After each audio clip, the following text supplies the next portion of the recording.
Salam jumpa lagi Bapak Ibu, saudara-saudariku, orang-orang muda serta anak-anak yang dikasihi Tuhan.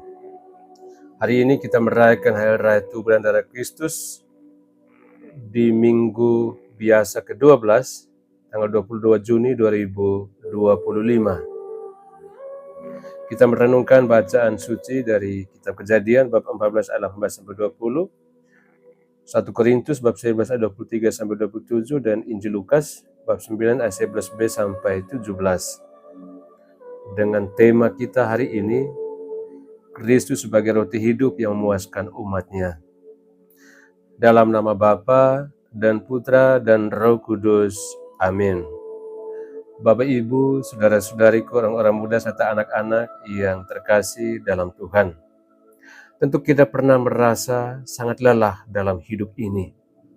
Bukan sekedar karena pekerjaan, tetapi karena jiwa yang terasa kosong, hati yang terasa kering.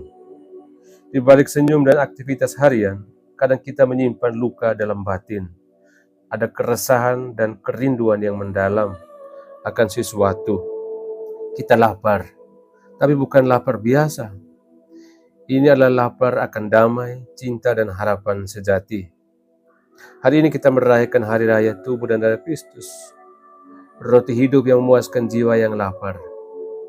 Kita mengenangkan Yesus yang tidak hanya memberi makanan, tetapi memberi dirinya sendiri, menjadi santapan rohani agar kita hidup dalam kekuatan kasih-Nya. Injil hari ini berkisah tentang 5 roti dan 2 ikan, jumlah yang sangat sedikit untuk orang sebanyak itu. Namun di tangan Yesus yang sedikit menjadi cukup, bahkan menjadi berlimpah. Orang banyak datang dengan lapar dan Yesus menyambut mereka bukan dengan kata-kata indah, tapi dengan tindakan nyata. Ia mengenyangkan mereka. Demikian juga hari ini kita datang di hadapan Yesus dengan hati yang penuh beban, kelelahan, luka, dan kekosongan. Tapi Dia tidak tinggal diam. Dalam Ekaristi, Dia katakan, inilah tubuhku, inilah darahku, terimalah dan makanlah, agar kamu kuat, agar kamu hidup. Ia tidak hanya memberi kita sesuatu, Ia memberi dirinya sendiri, sepenuhnya, seutuhnya, tanpa syarat. Saudara-saudariku yang dikasihi Tuhan, sering kita berjuang sendiri, di rumah, dalam keluarga, di tempat kerja, dalam menghadapi penyakit, dalam menahan air mata yang tak sempat tumpah. Tapi Ekaristi mengingatkan kita tidak sendirian. Kristus hadir bukan hanya sebagai simbol, tapi sungguh nyata, hidup dan menguatkan. Dalam setiap komuni kudus kita bersatu dengannya, disapa oleh kasih-Nya dan dipeluk oleh kekuatan ilahi-Nya. Ekaristi bukan sekedar ritus mingguan, ini adalah perjumpaan cinta, di mana Tuhan menatap kita dan berkata, aku tahu kamu letih, datanglah kepadaku, aku akan memuaskan hatimu. Saudara-saudariku yang dikasihi Tuhan, roti yang diberkati, dipecahkan, dan dibagikan oleh Yesus juga menjadi tanda panggilan hidup kita sebagai murid-Nya.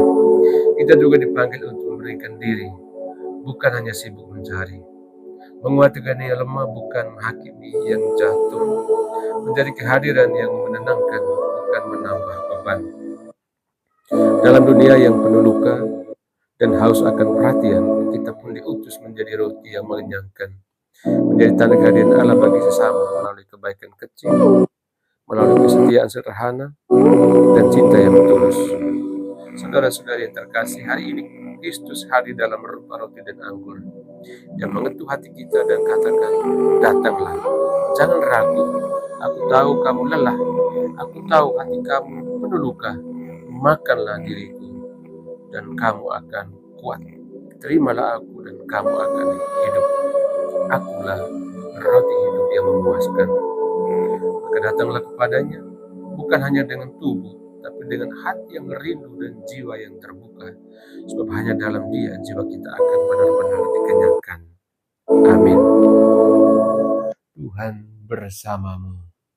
Semoga kita sekalian, semua mereka yang kita kenangkan dalam doa-doa kita, dan usaha-usaha kita senantiasa dilindungi, dibimbing dan diberkati oleh Allah yang Maha Kuasa, Bapa dan Putra dan Roh Kudus.